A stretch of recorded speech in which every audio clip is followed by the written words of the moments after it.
une semaine d'actualité sociopolitique qui se décrypte sur ZAE TV. Chers amis internautes, bonjour, bon réveil, bienvenue sur Info Hebdo de ce samedi 27 juin de l'an 2026, pour lequel j'ai convié en plateau Fernando Ressou, qui est analyste politique, reporter sportif. Il sera face à Jules-Léandre Kitty, analyste politique et chroniqueur politique. Avec eux, chers amis internautes, nous allons commenter les différents sujets qui ont fait l'actualité tout au long de cette semaine qui s'achève. On a en premier lieu les deux préalables posés par le Niger à la réouverture des frontières entre le Bénin et le Niger, la réforme du médiateur de la République, on en parlera également. On parlera également des visites du parti politique Foscori pour un Bénin émergent FCBE au parti politique Union progressiste Le Renouveau et Bloc républicain. On parlera également de la reprise ce 26 juin 2026 du procès en lien avec la disparition de Pierre Urbain dans Ivor. Et en fin d'émission, on effectuera quelques commentaires sur la Coupe du Monde. Avant de retrouver mes invités pour le décryptage, chers amis internautes, je vous invite à suivre cette capsule vidéo et puis on revient pour le décryptage proprement dit. Oui, apprends le chauffeur, c'est sentier. Oui, c'est sentier.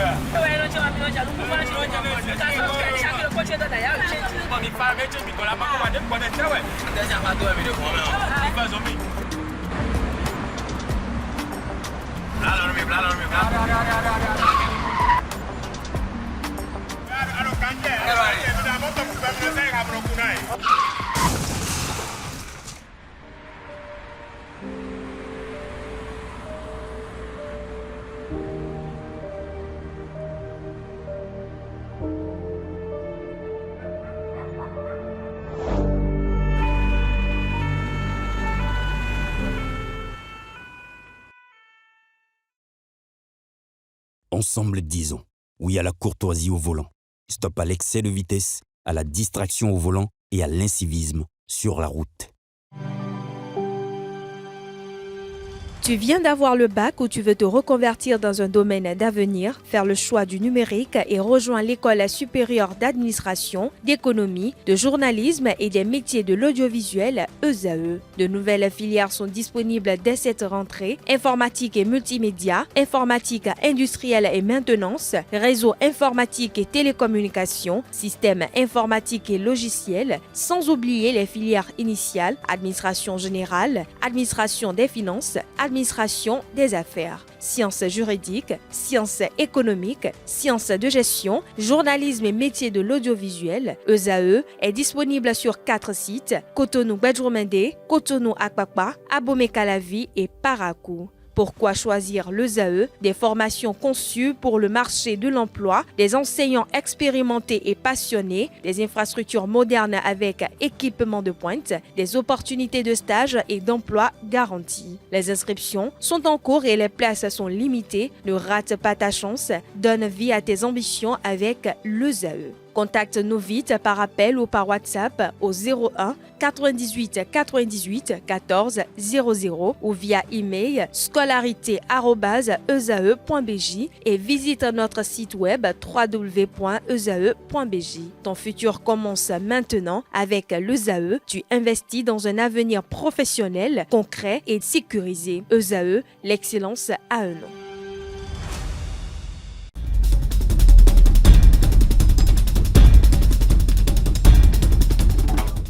Le décryptage du jour, comme je l'ai annoncé dans le sommaire de cette émission, Fernando Ressou, bonjour. Bonjour. Merci d'être à nos côtés ce jour. C'est un plaisir de vous retrouver, de vous revoir. Absolument, un plaisir partagé. Je salue les internautes pour leur patience parce que ça fait un moment que je n'ai Un sacré plus moment préparé. aussi pour Julien Kitty. Ouais, c'est vrai. Sacré moment, mais pour une bonne cause, hein, parce qu'on est toujours dans l'engagement. Et mon plaisir est doublé par le fait de retrouver en face de moi quelqu'un que, à juste titre, j'appelle grand frère, non pas parce qu'il est simplement plus âgé que moi, mais parce qu'il apporte quelque chose de substantiel dans ce que j'appelle les actions d'intérêt public. Moi, quand je vous appelle grand frère ou je vous appelle Fofo, tout le reste, c'est jamais parce que, bon, c'est juste pour vous flatter, c'est aussi parce que je pense que vous avez du contenu, vous avez quelque chose dans la tête. Vous voyez, il vous a dit bonjour de façon très sportive. Donc ça veut dire que les années passent, mais bon, il ne prend pas de ride, en tout cas dans l'engagement. Merci Julien Kitty. Cette semaine également, il y a quand même un sujet qui a fait l'actualité à la une des journaux. Ce sont les 30 premiers jours de l'administration Wadahi. J'ai bien envie de poser la question à Fernando Khessou. On ne vous a pas entendu sur le sujet sur ZAE-TV. Alors, depuis avril dernier, le président Kassim Boueki Romuald Wadahi a pris les rênes du Bénin. Il dirige le Bénin depuis plusieurs jours. Dites-nous, ces 30 premiers jours, quelles sont vos impressions? Mes impressions sont bonnes, très bonnes. Nous avons affaire à un homme d'État qui n'a pas voulu, après la grosse bataille des présidentielles, il n'a pas voulu se reposer. Et c'est au pas de charge qu'il s'est engagé dans la course. Il a fait le tour de façon très intelligente.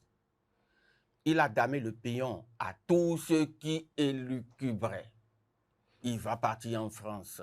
C'est un valet de talent et donc de Macron, etc., etc.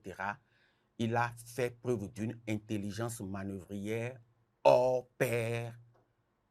Et sans tambour ni trompette, il a mis tout le monde d'accord. Et vous avez vu l'apaisement qui subitement est arrivé dans notre sous-région. Ça augure quelque chose de fantastique. C'est vrai, on va me parler de la trêve qui a été, disons, pratiquement institutionnalisée, mais il n'y a pas que ça, il y a la manière Wadahi que je commence à applaudir. Merci pour ce commentaire. Julien Kitty, 24 mai 2026, Romuald Wadahi a prêté serment.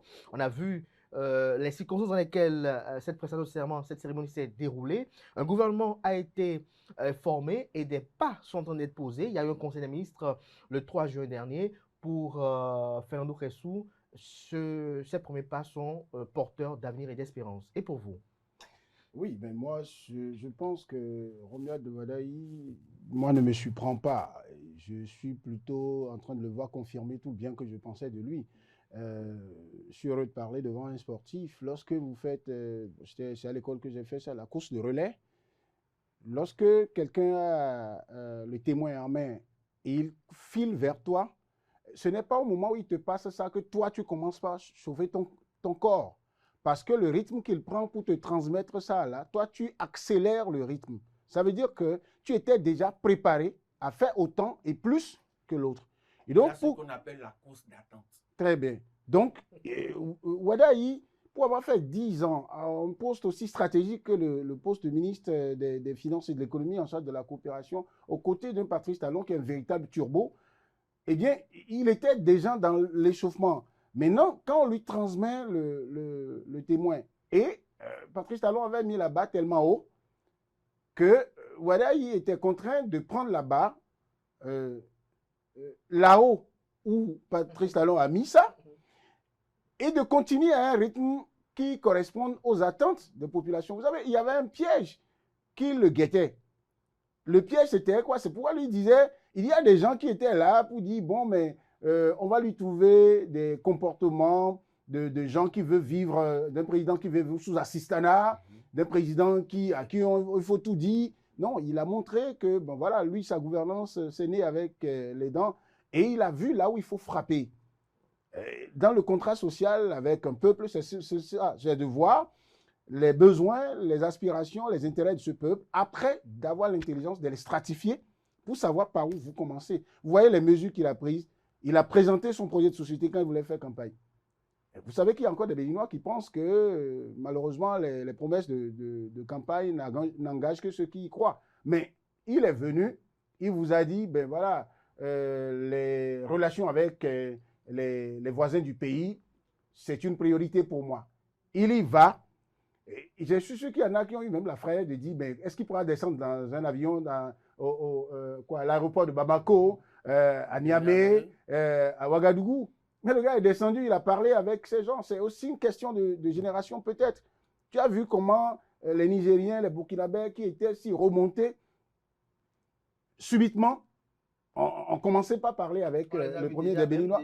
Ça veut dire que rien de fondamentalement trop fort ne nous opposait. C'est une question de style. Patrice Talon avait fait tout ce qu'il fallait. Mais c'est que les gens étaient déjà braqués contre sa personne.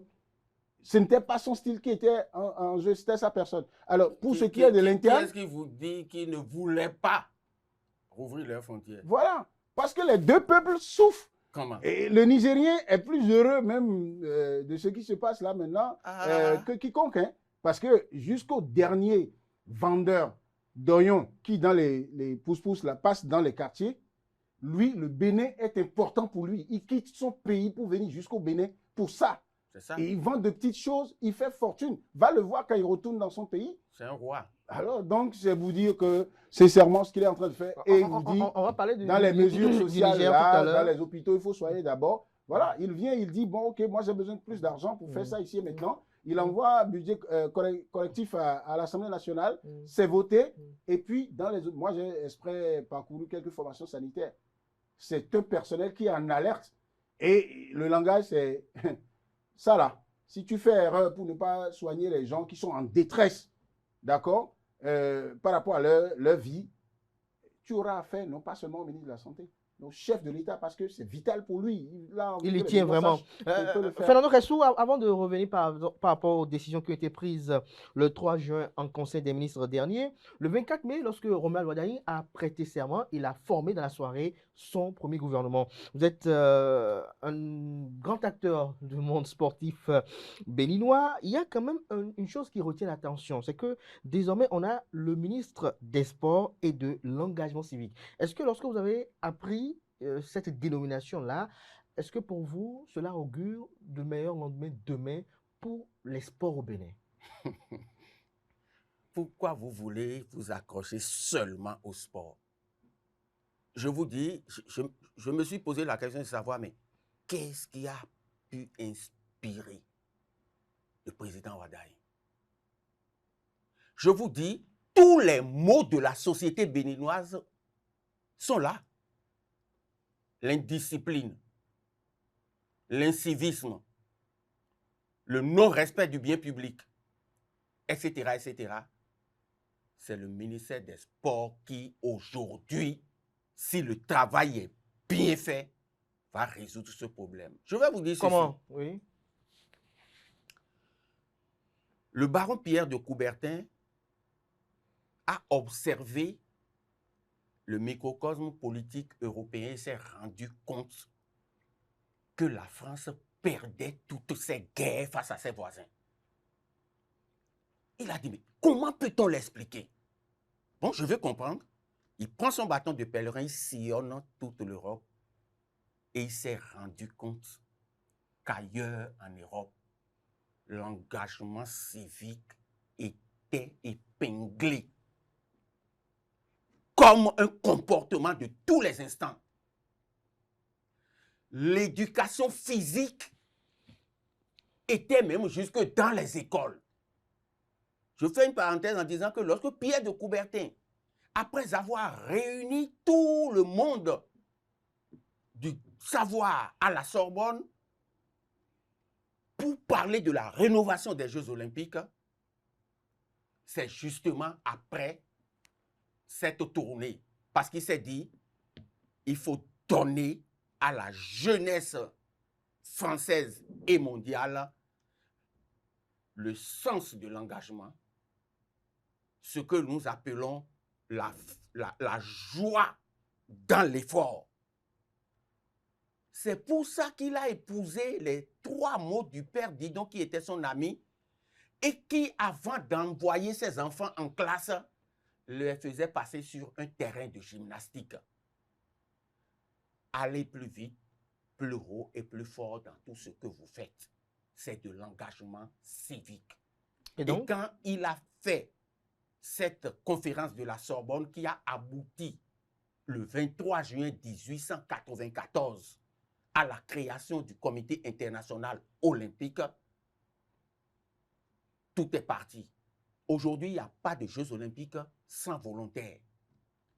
Et dans notre pays, il nous faut ramener ça.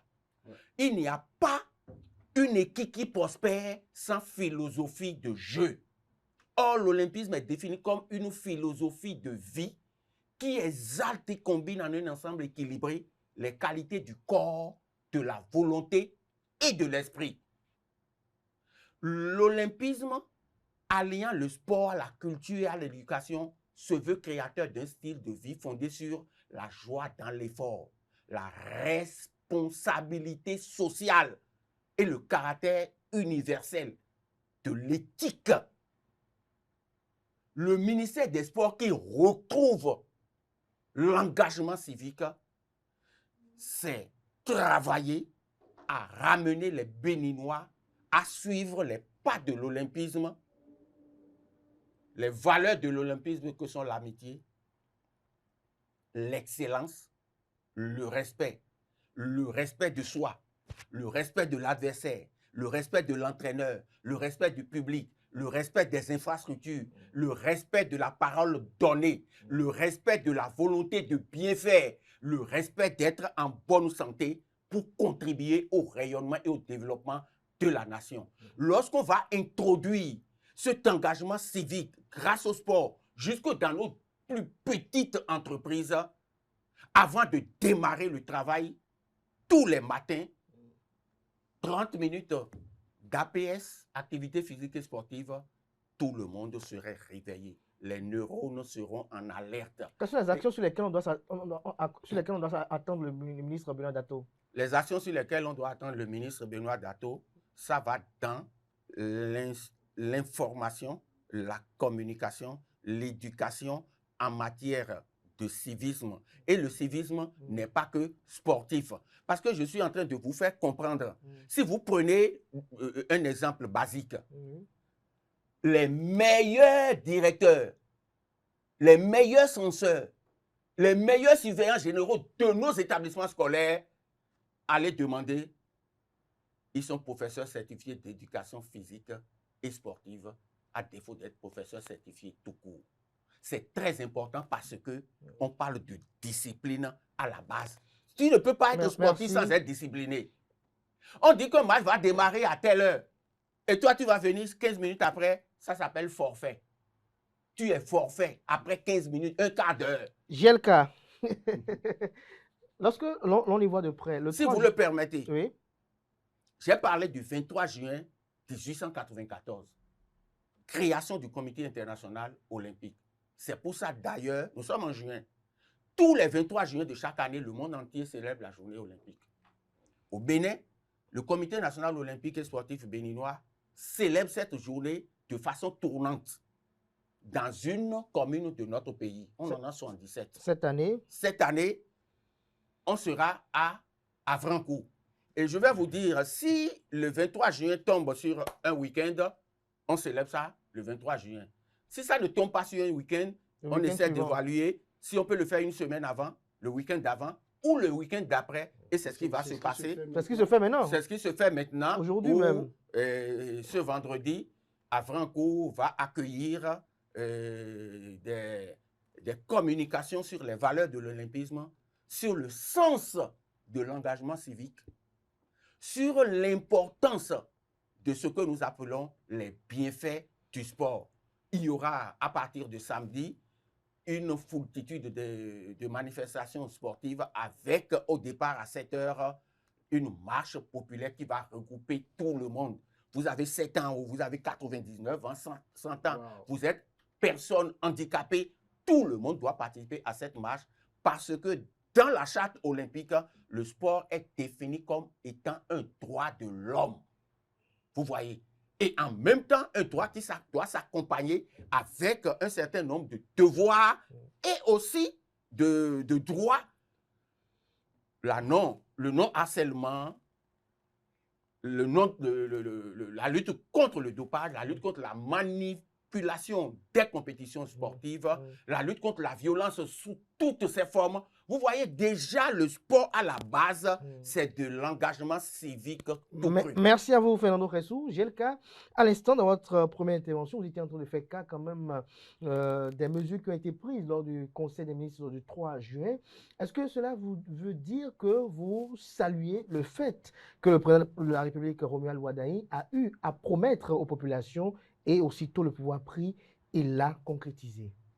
Oui, c'est d'abord ça la base du contrat social, je reviens là-dessus. Parce qu'en fait, vous savez pourquoi on appelle le gouvernement l'exécutif? Il y a un contraste dans la structuration du dispositif démocratique.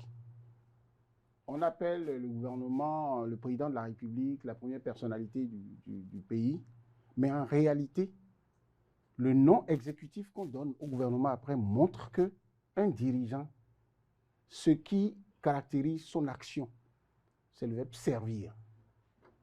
Servir. Et le S de service au départ, là, c'est pour écrire signaler l'avenir. Si ce que vous voulez faire, vous n'êtes pas capable, de par vos propos, vos annonces, de par vos actions, cohérence entre l'action et la parole et l'action, vous ne pouvez pas signaler l'avenir. C'est-à-dire nous quittons ce point A pour aller vers un point B. Il a dit tout à l'heure, je me rends compte que c'est pratiquement un slogan sacré pour eux, les sportifs, c'est aller plus loin, plus vite et plus fort. Romuald Wadaï. Et puis on a ajouté, et à partir de 2016, plus vite, plus haut, plus fort, ensemble. Voilà. Citius, Altius, Fortius, communautaire. Parce que le monde aujourd'hui, si vous voulez voguer seul, vous allez périr. Et quel est, comme pour faire de la cohérence, quel est le mot d'ordre, la phrase sacrée qui a amené plus loin ensemble. Plus loin ensemble. Vous voyez la cohérence. En fait, c'est dans le mind. Romuald Wadaï est préparé. C'est un athlète qui a préparé de façon sérieuse sa compétition. Parce qu'il sait que quand il prend le pouvoir, en 2026, il prend le pouvoir après un certain Patrice Talon. Mais c'est comme si vous êtes un joueur dans une équipe de grande renommée et vous avez une star qui est peut-être, c'est le football, joue le 9 ou le 10. C'est lui qui marque les buts et fait remporter. Et on le déplace, ou il change de club, ou bien il prend sa retraite internationale. On va vous chercher, on vous place là. Soit vous mourrez, parce que ça vous pèse dessus, soit vous êtes préparé et vous venez ici et maintenant vous faites le résultat. Et c'est ce que Romuald Wadaï a fait. Il l'a dit d'ailleurs en période électorale, il a dit, nous savons ce qu'il y a à faire. Nous avons fait ensemble des sacrifices. C'est le moment de pouvoir concrétiser un certain nombre de choses qui vont rejaillir sur tout le monde. Et nous connaissons les priorités. Et en plus, c'est quelqu'un qui a tout le temps travaillé à donner la preuve qu'il sait capter les financements, il sait crédibiliser la signature Bénin pour mobiliser les ressources. C'est le travail qu'il a fait à côté de Patrice Talon. Donc, les ressources pour faire ce qu'il doit faire, il sait où les trouver. À partir de ce moment, ce n'est plus, il ne lui reste qu'à manifester cette volonté qui existe déjà. Alors, je voudrais bien placer un mot sur cet fait d'engagement civique collé au département du sport. Moi, j'ai eu peur pour le ministre Dato. Après, ce qui m'a rassuré, c'est sa jeunesse. Donc, il a la possibilité de crucifier la jeunesse ou de l'élever au rang d'entité incontournable dans tous les secteurs de développement. S'il réussit, c'est bon. Vous savez, moi, j'avais commencé avec certains amis, avant même la formation de ce gouvernement, mettre en place un centre où nous voulons faire de la recherche-action. C'est-à-dire qu'on réfléchit, on produit de la réflexion, mais on pose des actions directement et on fait des recherches qui débouchent sur des actions concrètes où on mobilise les jeunes autour de ça. C'est comment on a appelé ça? Centre de recherche-action pour la participation citoyenne. Parce que je suis parti d'un constat. J'étais ulcéré quand, avant les élections, on suppliait pratiquement les citoyens pour aller voter. Mais je suis allé à la télé, j'ai dit, mais celui qui veut voter là, le fait pour lui de dire je ne veux pas voter, c'est une manière de laisser. Si le pays était par exemple un patrimoine à nous tous et qu'on a partagé la part de parcelle qu'on t'a donnée là, qui montre que tu es béninois, en refusant de voter là, tu prends ça, tu jettes dans la rue, tu dis moi là, Je suis devenu apatride. Je n'ai pas de patrie. Celui qui passe ici veut n'a qu'à prendre. Parce que c'est le pouvoir que la nation, la Constitution te donne pour pouvoir exercer la sanction positive ou négative sur celui qui dirige le pays ou celui qui ambitionne diriger le pays. Le fait qu'on te demande de venir voter, ce n'est pas une manière de dire on te colle forcément à Kodjo ou à Kossi. Tu peux même aller dire aucun de ceux qui sont candidats là ne me plaît. Il y a une manière de manifester ça. Et à la fin, on analyse les résultats, ça permet de planifier le développement. Mais quelqu'un refuse de le faire. Pourquoi on en est arrivé là? Parce que celui-là, depuis qu'il commençait pas à avoir l'âge de la raison, il n'a pas suffisamment entendu. D'accord? Et n'a pas suffisamment entendu de gens crédibles en qui il se retrouve des paroles du genre, ça, quand on le fait, on est un bon citoyen. D'accord? Mais le sport, c'est démontré que c'est l'activité qui, au monde, mobilise plus facilement, plus grand et détermine plus vite. En communication sociale, on nous a appris que lorsque vous voulez faire de l'information pour un changement de comportement, pour que celui à qui vous avez parlé en arrive à adhérer et exécuter ce que vous voulez là, il y a 10 étapes. Et ça, les psychologues l'ont étudié. Quand vous êtes en milieu sportif, des étapes sont brûlées. Parce que celui qui vous écoute, pourquoi on parle de coach? Il est sur le terrain, un cri, un code qu'ils ont, dès qu'ils lancent ça, son joueur, son athlète sait comment il faut changer le cours des choses. Donc, il y a un terreau fertile à ce niveau à joindre l'engagement civique au sport. Maintenant, il faut que le ministre des Sports et de l'engagement civique fasse quelque chose que je ne vois pas chez beaucoup de ministres. Lorsqu'on vous a confié une mission, la dénomination d'un portefeuille ministériel, lance les axes sur lesquels il faut aller. Et comme on est avec un président turbo, super turbo, pour aller plus vite, il y a toujours des gens qui se trouvent quelque part dans le pays, qui savent comment on ouvre ses portes, qui savent comment on avance sur ces choses-là. Aujourd'hui, si moi je suis le ministre des Sports et de l'engagement civique, c'est que mon département, ne serait-ce qu'avec engagement civique, là, mes actions sont transversales sur tous les autres départements ministériels. Je serai à même de dire à chaque ministre, si le ministre de la Santé a des difficultés à faire adhérer les fonctionnaires du secteur de la santé, les bénéficiaires des soins de santé, parce que la participation citoyenne, c'est quoi? Celui qui vient à l'hôpital, on lui a dit, ben, les gens accueillent mal à l'hôpital. Si on travaille l'argent qui est là pour accueillir correctement, est-ce que pour autant on doit laisser le citoyen qui, parce qu'il est malade, celui qui l'accompagne vient, après 5 minutes alors que l'agent est en train de faire ce qu'il faut commence pas à gifler l'argent? Est-ce que ça aussi, ça va arranger? Donc, il faut préparer en même temps celui-là aussi. Donc, l'engagement, la participation citoyenne, j'ai eu, pour finir sur cette question, oui. Je vais vous donner un exemple. J'ai eu une amie qui a quitté Lyon en France pour venir au Bénin, pour venir voir comment, par exemple, les soins de santé se font en milieu tropical ici. Elle regarde et tout. On est là un jour, elle dit, mais écoute Jules, le programme qu'on a fait aujourd'hui, on va tarder un peu parce que j'ai besoin d'être en ligne avec mes amis. On est en train de faire une pétition pour notre arrondissement là, parce qu'on estime que l'autorité locale n'est pas en train de faire suffisamment ce qu'il faut pour l'assainissement, la gestion des ordures. J'ai dit, mais quel est le lien? Elle dit, non, que ça fait tel nombre de pétitions, elle a déjà signé, ça fait tel nombre d'associations, elle a eu déjà à faire, où on sort, on dit, notre quartier doit être propre aujourd'hui et maintenant, et il n'y a aucune autorité qui puisse rester dans son bureau quand eux, ils sortent. Alors, celle qui me parlait avait moins de 25 ans. Ça veut dire que même loin de sa terre, elle sait que pour que son quartier, son arrondissement soit propre, elle a une responsabilité. Elle n'est pas payée pour ça. Mais est-ce que vous savez que nous, dans notre pays, ici, vous voyez quand vous circulez avec votre moto, vous circulez avec votre voiture, vous rentrez dans des rues, par exemple, vous avez des gens qui ont des maisons, la voie passe devant leur maison. Il y a de l'eau, il y a des crevasses. À défaut de voir les autorités locales le faire, il suffit que tout le monde sorte de sa maison et qu'on dise on veut arranger notre voie commune à nous, on arrange ça. Mais qu'est-ce qu'on fait? Chacun met des pierres jusqu'à la lisière de là où il y a suffisamment d'eau, il y a des trous qui peuvent faire tomber un motocycliste et détruire les voitures de ceux qui veulent passer sur cette voie-là. Mais quand vous voyez, vous voulez passer par là, si vous tentez d'aller devant les maisons, on vous regarde comme un chien enragé.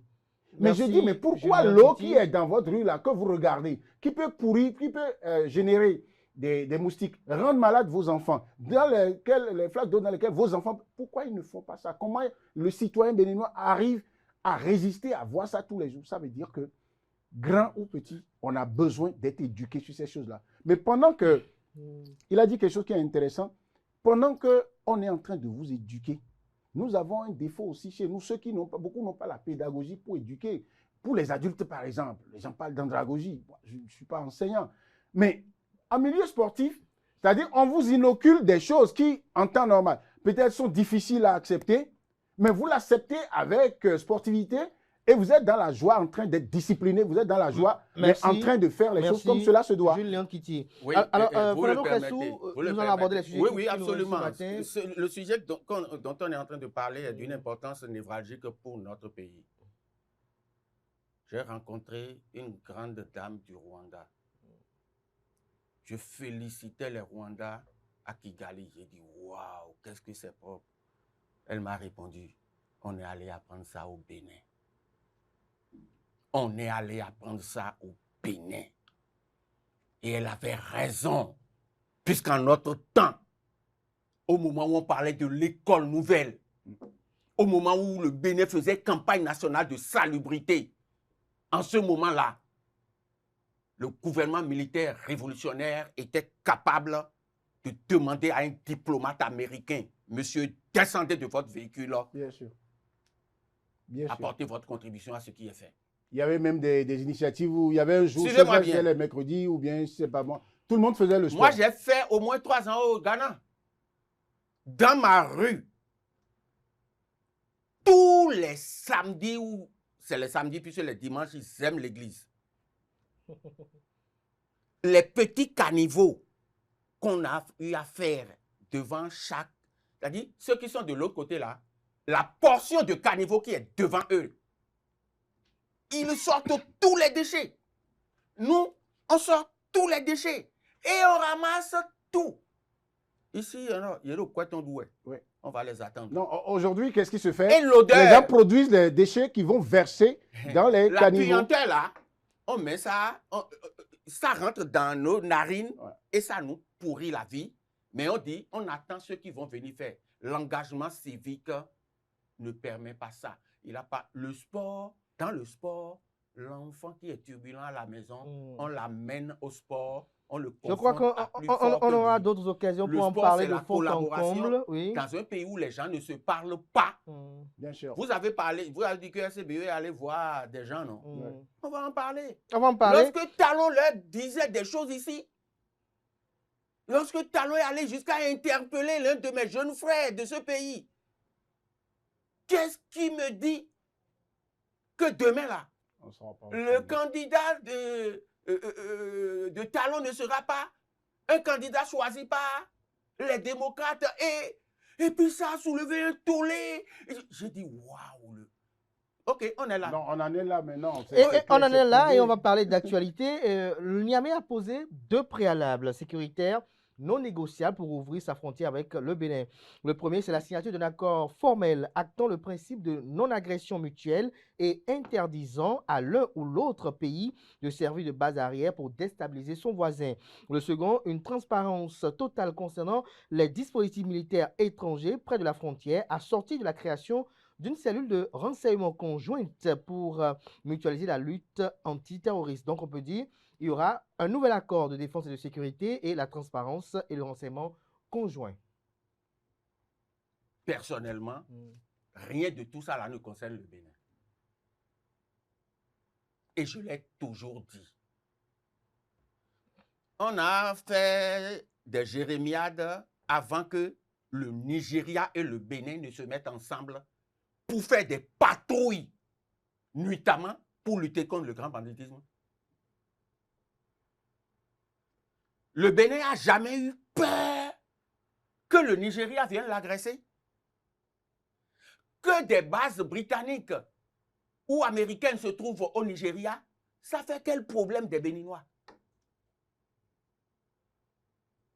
Tenez, il y a eu une situation à un moment donné. Des militaires sont arrivés au pouvoir, la CEDEAO a posé un acte, le président béninois en exercice à l'époque est resté régalien. On est d'accord? Oui. Talon n'a commis aucune faute. Les positions ont évolué après. Talon a mis de l'eau dans son vin. La belle preuve. Est-ce que les frontières sont fermées du côté du Bénin? Non. Le Bénin n'a pas fermé ses frontières. L'autre chose, parce que certains pays ont chassé les militaires français de chez eux, ils ne doivent plus les voir chez les voisins. Ce n'est pas possible. Je signe mes accords de coopération militaire avec qui je veux. Et là-dessus, personne ne peut rien contre un État souverain. De la même manière que le Bénin ne peut pas dire au Niger, tu n'as pas le droit de signer accord avec la Russie. De la même manière, le Niger n'a pas le droit de dire au Bénin, tu n'as pas le droit de signer des accords avec la France, la Belgique ou même la Russie. Vous me comprenez? Oui. La seule chose qui doit rester constante, la non-agression est un principe non négociable et l'OUA, depuis l'OUA, ça existait déjà. Et je crois que dans notre sous-région, le Bénin est l'un des rares pays à l'avoir respecté. Contrairement à d'autres pays qui ont armé des mercenaires pour venir attaquer le Bénin. D'autres pays frontaliers. Vous me suivez? Je me résume en disant que, en fait, la situation était mûre depuis pour que les frontières soient rouvertes. J'ai le cas sur la même question par rapport aux deux préalables posés par Niamey. Non, je pense que si on rentre dans l'étude de la forme des négociations entre pays entre lesquels il y avait un coup de froid, on peut comprendre ça. Ce n'est pas inquiétant. Imaginez dans les discussions, dans les négociations, pour qu'on revienne à de meilleurs sentiments, ou qu'on concrétise la réouverture de la frontière, par exemple, la reprise normale de la coopération entre les deux pays. Imaginez que le Niger n'ait pas dit, au-delà des embrassages avec Romuald Wadaye, que le Niger n'ait pas dit « Ah, je veux être avec vous désormais parce que… » Parce que le Niger a dit tout le temps que le Bénin veut servir de base arrière à l'armée française pour les déstabiliser. C'est déjà une manière de penser que le Bénin n'est pas un pays souverain, ce qui n'est pas normal dans la coopération. Moi, j'ai fait, au bas mot, 10 débats à l'international, et ça, il y avait toujours des confrères, des experts nigériens dedans. Je leur rappelais toujours ce qui va peut-être être un problème pour vous après, c'est les mots forts que vous utilisez, les mots trop forts que vous utilisez pour attaquer la personne du président de la République du Bénin, qui lui va passer. Oui. Mais la République du Bénin va rester. La preuve, mais pourquoi, quand Patrice Talon a quitté le pouvoir, pourquoi il a suffi de ça, alors que le Bénin est resté le Bénin, ils ont été capables de recevoir. Voilà, Patrice Talon, s'il voulait vraiment les déstabiliser, il n'allait pas, un tutu personnel, il n'allait pas lui seul, individuellement, réussir à les agresser. Donc, il devrait embarquer des Béninois dedans. Les mêmes Béninois là sont là. Est-ce qu'entre-temps, ils ont eu la preuve qu'il n'y a plus un seul militaire français au Bénin, dans le cadre de la coopération entre le Bénin et la France, et c'est pourquoi ils ont reçu Wadaye? Non. Est-ce qu'ils se sont posé la question de savoir, mais d'où Wadaye est allé puiser son courage de voyager, d'atterrir à Niamey, pour ne pas craindre pour sa vie? C'est parce que Wadaye veut le dire, nous, Béninois, là, on n'a pas la moindre peur que vous, Nigériens, vous veuillez nous tuer. D'accord? Et donc, c'est ça le problème. On n'a pas peur. Moi, quand je rencontre un Nigérien, je ne sais pas. Parfois, je n'ai pas envie d'acheter, je n'ai pas besoin d'acheter quelque chose. Mais ça me plaît de m'arrêter. Même au moins, la crise était à son plus fort. Je m'arrête et je cause avec le dernier Nigérien qui n'est même pas dans les sphères politiques de cette affaire. Il finit par me dire, il dit, ah, toi, tu es bon. Hein. Ils sont dans la peur, les Nigériens qui sont ici, qu'on se mette à tenir compte de ça pour leur parler. Exactement. Alors que nous sommes un peuple d'essence pacifique. Vous savez, il a dit tout à l'heure, il faut interroger l'histoire. Moi, j'ai connu un peu la période révolutionnaire. ce que j'ai pu gagner, ça c'est vers la fin, hein, parce que j'étais complètement adolescent. Mais je n'ai pas lu dans l'histoire du Bénin que l'armée béninoise s'est levée pour dire, il y a un voisin, moi, dans mon élan expansionniste, je veux aller raser. Est-ce que vous savez, quand on prend le Nigeria, qui est à côté du Bénin, mais si l'armée du Nigeria, avec tous les moyens que le Nigeria a, le Nigeria dit, pour que je survive, il faut que j'annexe le Bénin. Vous voyez, sur papier, on part défavoriser, nous, Béninois. Le Nigeria peut nous phagocyter. Mais il y a le divin qui a placé le Bénin, en griffe petit Bénin, en termes de territoire, de population, à côté du géant du Nigeria, qui a fait les choses de sorte à ce que le Nigeria, quand les dirigeants du Nigeria s'asseyent là, ils ont tellement besoin du petit Bénin là, qu'ils comprennent que c'est Dieu qui a voulu ça. Vous avez vu combien de fois Dangote, le plus riche du Nigeria ou d'Afrique, a pleuré du fait que le Bénin ne lui permettait pas de faire passer facilement son ciment par ici. Ça veut dire qu'il a besoin de ce pays. Donc, sur les conditions qui sont posées, c'est un principe de négociation. Il faut mettre sur la table, mettre sur la table des volontés, des réclamations assez concrètes. Ça veut dire que les dirigeants béninois doivent savoir que ce qui crée la psychose chez les dirigeants du Niger, c'est cela. Maintenant, ce n'est pas parce qu'on a dit ça comme ça que le Bénin va souscrire à ça dans la forme qui est demandée. Parce que quand le Bénin va demander, tel que c'est dit, il faut donner des garanties. Vous allez signer un accord de non-agression. Mais si le Bénin démontre que cet accord existait déjà. Parce que quand vous prenez la CEDEAO et que vous prenez l'AES, les deux organisations issues de la grande CEDEAO, qui en réalité n'a pas encore changé. Il y a AES, il y a CEDEAO. Mais pourquoi les pays de l'AES ne sont pas sortis de l'UEMOA?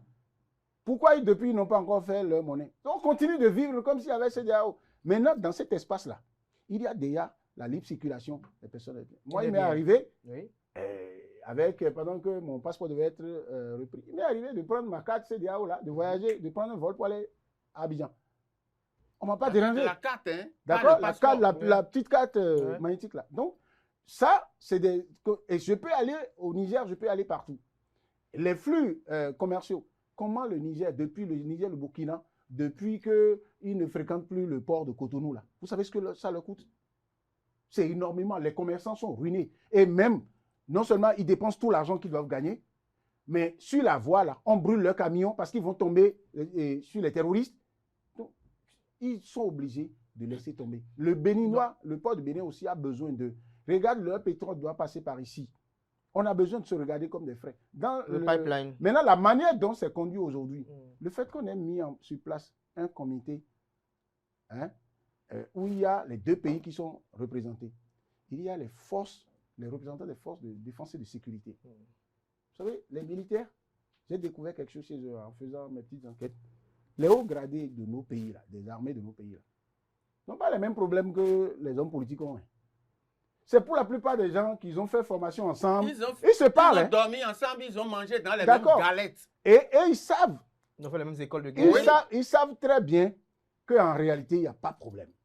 Ce n'est pas bien pour le Niger même qu'il soit retenu dans l'histoire que c'est sur injonction du Niger que le Bénin aurait rompu son accord, ses partenariats avec la France ou avec tout autre pays. Non, ce n'est pas bien. De toutes les façons, dans les négociations, on ne se met pas en position de devoir donner des ordres aux autres. Et moi, je ne voudrais pas revenir sur les mots que des cadres, des citoyens nigériens utilisaient pour désigner le président du Bénin. On ne va pas revenir. Lors d'une attaque de l'aéroport, le président avait eu à désigner le président Patrice Talon et bien d'autres chefs d'État. Bon, aujourd'hui, il y a eu encore une attaque, attendez, il ne l'a plus désigné. Très bien. Il y a eu attaque pendant que les négociations avancent maintenant.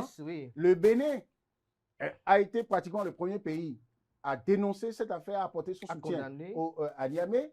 Et maintenant, le même général Abdourahmane Tiani est au pouvoir. Il n'a pas fait la sortie fracassante comme à son habitude.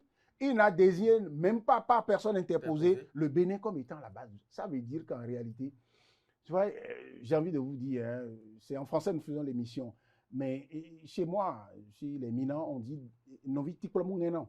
C'est-à-dire que si le lien entre deux frères est imaginé et représenté par une canne ou un bois, vous pouvez regarder le bois comme s'il va se casser. Mais ce bois de fraternité ne se casse pas. Il Merci. il va se tordre, mais il ne va Et pas se mieux, casser. Voilà. sur ce sujet, Oui, pour je conclure. vais vous dire, Oui. les gens ne peuvent pas quitter la frontière du Tchad pour venir attaquer à Niamey et on va dire que c'est Patrice Talon qui est sponsor. Deuxième observation, les Britanniques ont tout fait pour rompre avec l'Union européenne. Où en sommes-nous aujourd'hui? Le courant de retour est encore plus fort. Et voilà tout ce qu'ils ont perdu. Vous savez, vivre ensemble. Les États-Unis, Trump est en train de faire accord avec l'Iran. L'Iran qu'ils ont affronté. Dès qu'ils sont arrivés à un niveau donné où on dit dans les rapports de force, on peut faire le gentleman agreement, eh bien ça se fait. Est-ce que le partenaire de Trump, d'accord, Trump l'a regardé?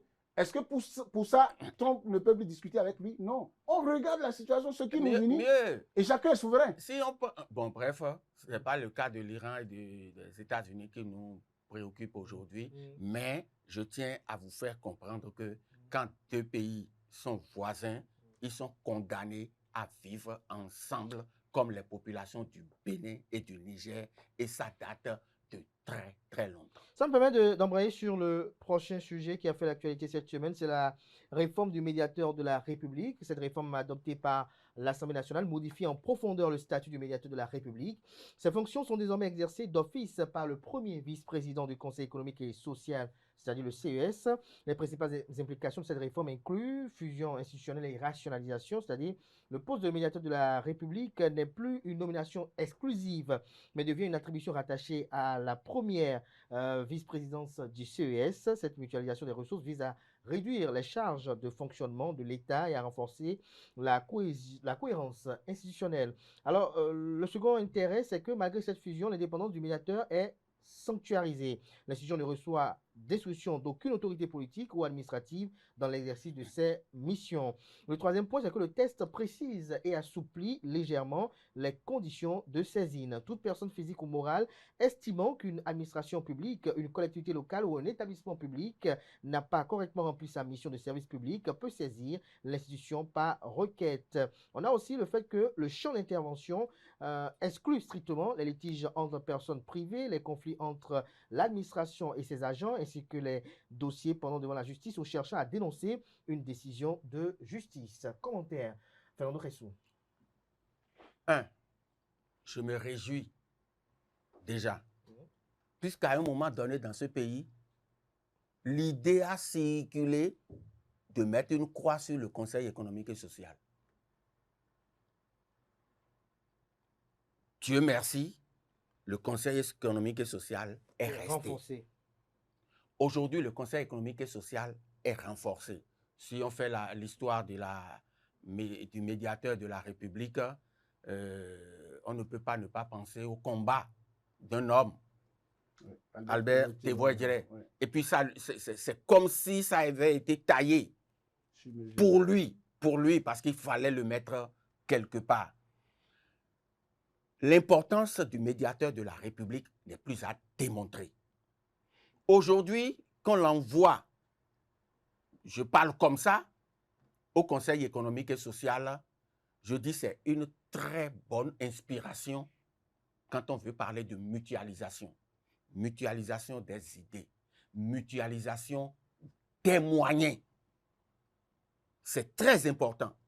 Mais au même moment, je souhaiterais que si je prends la médiature ou bien la direction de du médiateur de la République, qu'il y ait une administration qui reste pour pouvoir enrôler les dossiers, les traiter de manière accélérée. Vous savez, notre pays, de temps en temps, on fait des choses. Vous prenez ce Conseil économique et social, je fais partie de ceux qui continuent d'être malheureux de découvrir un beau matin que les représentants du mouvement sportif sont sortis du Conseil économique et social. C'est malheureux, je continue de le dire. Et voilà qu'on confie au sport une tâche extraordinaire, l'engagement civique. Et donc, Benoît Dato a du boulot. Comment faire en sorte que les citoyens aient d'abord ce que je pourrais appeler le réflexe d'aller vers la médiation plutôt que d'aller vers les tribunaux ou de prendre le gourdin ou le coucou. Vous comprenez un peu ce que je dis? Exactement. Parce que dans un cas comme dans l'autre, ça n'arrange personne. Parce que on a coutume de dire quelque chose. Les arrangements les plus mauvais valent mieux qu'un bon procès. Et ça, c'est fondamental. Merci. Je le dis et je le répète, j'achète cette idée de mutualisation et je crois, à mon humble avis, que ce n'est que comme ça que notre pays va prospérer.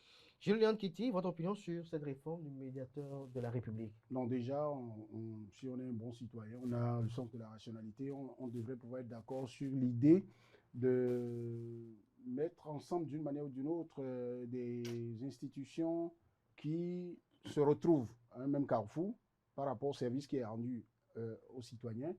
Ensuite, sur la charpente qu'il faut donner à ça pour que ça ne pompe pas trop les finances publiques. Maintenant, il faut rester les yeux ouverts.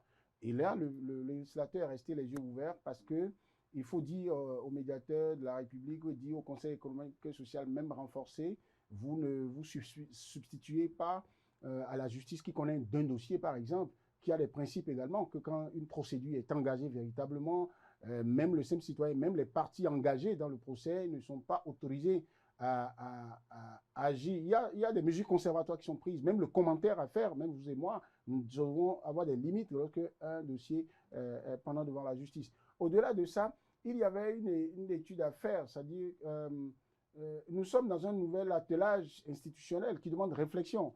Et moi, j'avais commencé à faire cette réflexion-là. Aujourd'hui, vous avez, tu vois, l'exécutif, vous avez le Parlement, mais le Parlement et l'exécutif, dont quelques prérogatives sont récupérées par le Sénat qui vient, qui fait aussi, toutes ces institutions font dans la médiation.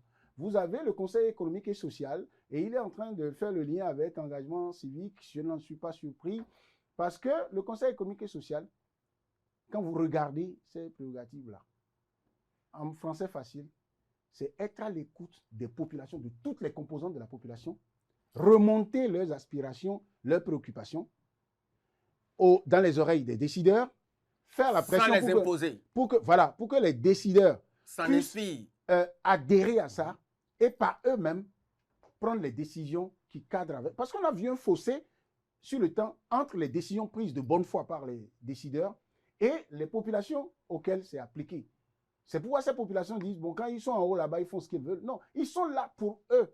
Et pour elles, il faut que ces populations aussi soient formées. Le Conseil économique et social doit faire ça. Dans sa nouvelle formule, ce n'est pas pour rien qu'on a eu maintenant des coordinations départementales. D'accord? Et les corps de métier et les secteurs économiques sont pris en compte pour que un décideur ne se lève pas de bonne foi pour dire, au lieu qu'on mette une usine de transformation des oranges à Zakota, où les oranges poussent naturellement, pour aller chercher une usine de tomates. Parce qu'il peut dire, je veux distribuer ça, je donne. Mais si là-bas, on n'a pas réfléchi, si des voies autorisées n'ont pas remonté l'information avec plus de crédibilité, ça ne peut pas se faire. On va mettre une usine de tomates à Zakota, voilà, et mettre une usine d'oranges à Grand Popo. Très bien. Alors que là-bas, est... Très bien. Alors, donc, pour éviter ces incohérences-là, c'est important le travail que le Conseil économique et social va faire. Mais quand vous prenez ce que le médiateur de la République faisait, il y a toujours une passerelle où les deux institutions se retrouvent. Oui. Mais est-ce que pour autant, il faut supprimer l'autre institution? Non. Et regardez ce qui a été fait avec la Cour constitutionnelle et la Haute Cour de justice. C'était dans la même réflexion. C'est vrai qu'au niveau de la Haute Cour de justice, il faut continuer à réfléchir à la procédure de saisine pour que ça puisse être véritablement opérationnel. Mais vous voyez, c'est un membre de la Cour constitutionnelle qui est présidente de la haute cour de justice. Ça veut dire que sur le travail qu'ils font, il y a, après quand il faut se parler, on ne va pas dire l'autre, chacun reste dans son camp là-bas. Alors, maintenant, la réforme, tout va dépendre du résultat que ceux qui vont prendre en main l'institution. Et vous savez, le législateur a bien fait de réserver quand même, de préserver un minimum de part de souveraineté ou d'autonomie au médiateur de la République. Parce que c'est le premier vice-président du Conseil économique et social qui devient président, qui devient le médiateur de la République. Alors, si on ne lui donne pas un minimum d'autonomie lorsqu'il porte le manteau de médiateur de la République pour fonctionner avec ne serait-ce qu'une petite administration qui doit être maintenue, détachée donc de l'administration du Conseil économique et social, eh bien, il va se surprendre en train d'agir toujours comme le vice-président du Conseil économique et social. Et le président du Conseil économique et social aura beau jeu de lui dire ce n'est pas encore la priorité, ce dont tu es en train de parler. Voilà. Et je finis de me réjouir d'un autre aspect que vous avez relevé. C'est-à-dire que si quelqu'un a des difficultés dans ses rapports avec l'administration publique, une unité publique, il peut saisir le médiateur de la République, ça lui permet d'éviter les procès qui sont ruineux. Imaginez quelqu'un à qui on veut prendre un domaine que l'État veut prendre. Lui, il l'a acheté il y a 30 ans. On ne lui a posé aucun problème. Le même État lui a fait tous les papiers. Il veut se plaindre. Il a 3 possibilités. La première, appeler les gros bras. On fait machette. Quiconque vient sur la parcelle, on le charcute. La deuxième possibilité... Et là, il aura affaire aux forces de Non, mais sécurité. écoutez, même s'il a affaire aux forces de sécurité, même si les forces de sécurité le menottent, tout ça, vous n'allez pas menotter sa bouche, vous n'allez pas menotter l'histoire. Et une part de la population va continuer à dire « État fouille ». On l'a brimé. Et l'idée de État fouille. Et quand les gens accumulent ça, ça ne permet pas l'engagement civique, ça ne permet pas la spontanéité dans la participation à l'action publique. Alors, en dehors de cette possibilité qui est déplorable, eh bien, il a la possibilité d'aller en procès. Et quand vous allez en procès, c'est votre temps, vous qui êtes déjà ruiné. C'est votre temps que vous prenez pour aller dans un tribunal tout le temps. Et un juge, ça peut, suivant ses occupations, renvoyer 20 ans, 30 ans. Vous avez le temps de mourir. Et il faut prendre un avocat, ça coûte de l'argent. L'avocat, c'est un prestataire. C'est vrai qu'il est là pour défendre la veuve et l'orphelin, mais il vit, c'est une fonction libérale. Il vit de ça. Et même quand vous avez commis un avocat d'office, vous avez toujours des tracasseries à faire. Et vous ne savez, vous n'êtes pas détenteur, vous n'avez pas le monopole du temps de la justice. C'est-à-dire, à un moment donné, vous avez envie de laisser. Mais quand vous allez vers le médiateur de la République, lui, il a la facilité. C'est reconnu constitutionnellement pour demander à l'administration, là, pas écrit, qu'en est-il de telles choses. Et ceux à qui il demande ces agents publics ont obligation de lui répondre. Merci de Et il a la possibilité de faire la conciliation. Maintenant, cette réforme finit par régler un autre problème aussi, c'est que la concertation entre les institutions de la République pour servir la seule cause qui vaille, qui est la satisfaction de la population, ça va se faire. Et je ne savais pas, moi, que les organisations sportives étaient retirées du CES. Je l'avoue, mes recherches ne m'avaient pas amené à constater ça. Si ce n'est pas ça, il y a peut-être un travail encore à faire pour rétablir ça. Parce que le piège maintenant avec eux, c'est qu'il a été malin de le relever.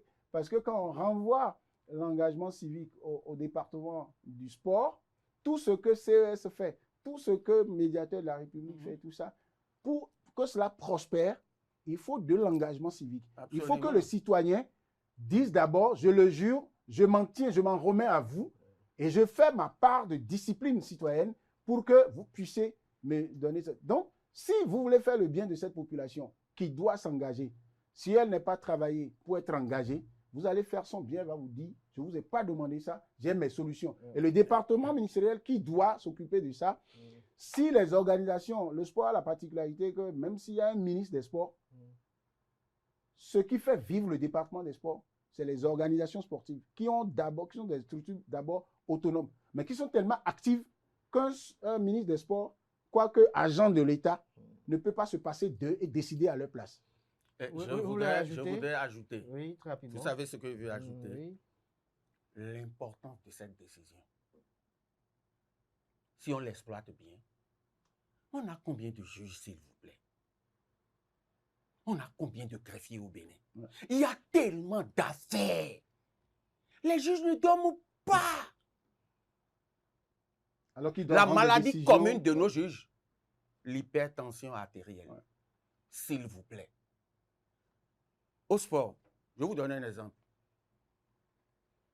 Le ministère en charge des sports a décidé d'organiser des tournées pour parler du mode alternatif de règlement des litiges en milieu sportif. Tribunaux ordinaires, oubliez ça. Vous n'avez pas la maîtrise de leur calendrier. Mais le sport, là, on est en train de jouer Coupe du Monde. Quelqu'un porte une réclamation, il faut aller au tribunal. Quand vous voulez une réponse accélérée, le mode de règlement, c'est au niveau du sport. Et le TAS est là. Je reste au TAS pour vous donner encore un autre exemple. Si vous allez au TAS, on vous dit, vous voulez arbitrage ou médiation. Si vous dites arbitrage, on connaît de votre dossier selon les règles de l'art. Et on rend une décision. Et on rend une décision, et c'est Cadet qui a raison ou c'est Léandre qui a tort. Et on se soumet à ça. Si vous choisissez médiation, la décision qui sera rendue va satisfaire tout le monde, voilà, sans jamais dire que tel a tort, tel a raison. Du coup, on vous demande des concessions entre temps. On mitraille le bus du Togo.